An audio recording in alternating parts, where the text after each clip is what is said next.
So someone asked me to make some magnetic versions of these small shapes. These are truncated icosahedrons, which geometrically are very interesting because they fill space, meaning you can kind of build them together without any gaps in between them, and you need no other additional shapes. The truncated octahedron fills space on its own.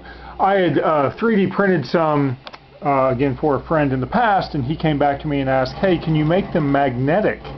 Well, that's a challenge, to make things magnetic, because you try to get the polarity to match regardless of how they might be oriented.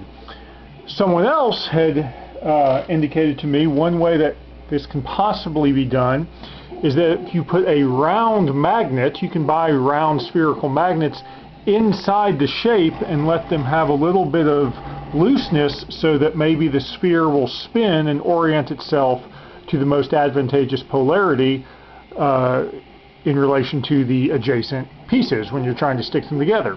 And this seems to work fairly well, not perfectly. Spherical magnets are somewhat temperamental and they don't always want to align in every position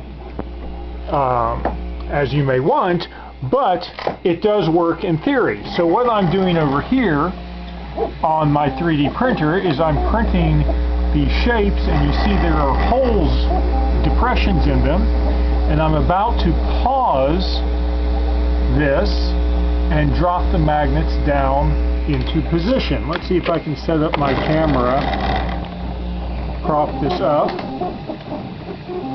while I do this, because I'm going to pause the 3D printer. Now, these magnets are very strong. So what I have to do, let's see if I can make this visible here.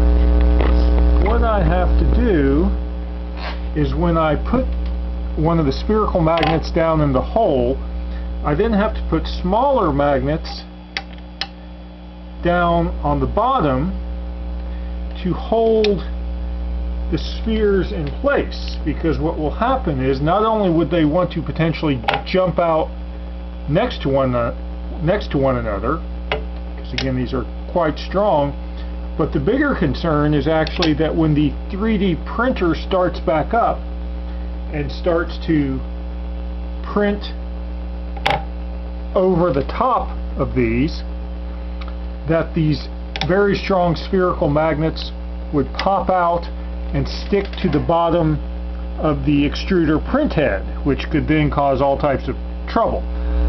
But I've done this a few times, I know what I'm doing, and so now you see I've got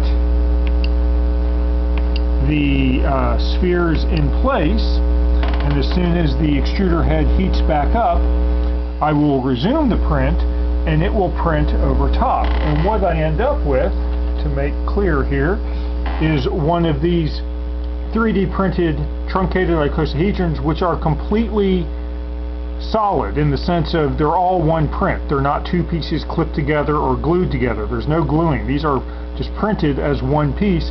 They happen to have a spherical magnet on the inside. And again, there's a little bit of play.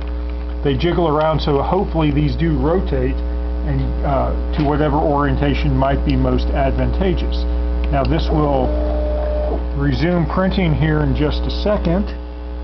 Clean off the extruder head, but I will sit here for at least the next layer as it prints, just to make sure that these ball magnets again don't pop upward and stick to the actual extruder head, which would be a very bad thing. I'd have to stop the print and try to salvage it, but I haven't had that happen yet.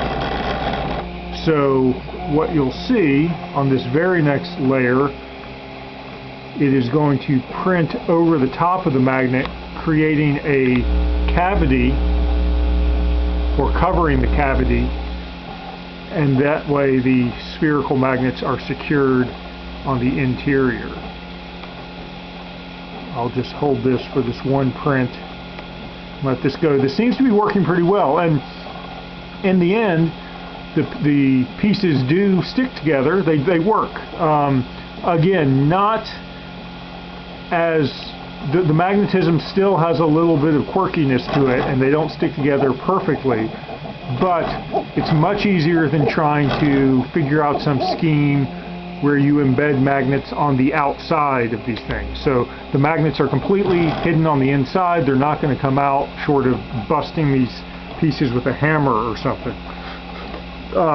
So anyway, you see the top there, it's been printed over, and that's going to happen with all three. And it'll take about another half hour to print the rest of these pieces, the top of these pieces. For these three pieces, it takes just under 2 hours. And again, I have to pause it about an hour and a half into the process to insert the magnets. Of course, the little magnets that are holding down at the bottom, stabilizing the spherical magnets, those get removed once the whole process is done, because they're just stuck down there. So anyway, that's what goes into making truncated icosahedron pieces with spherical magnets completely printed on the interior. By the way, these magnets are a 1/2 inch in diameter, and they're quite strong.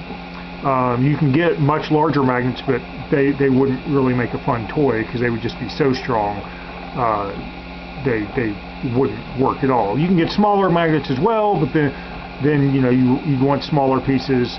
There's a balance point between the size of the pieces, the weight of the pieces, and the strength of the magnetism, of course, that you try to balance out. So these are the shapes that I've settled on for this size magnet. So that's it.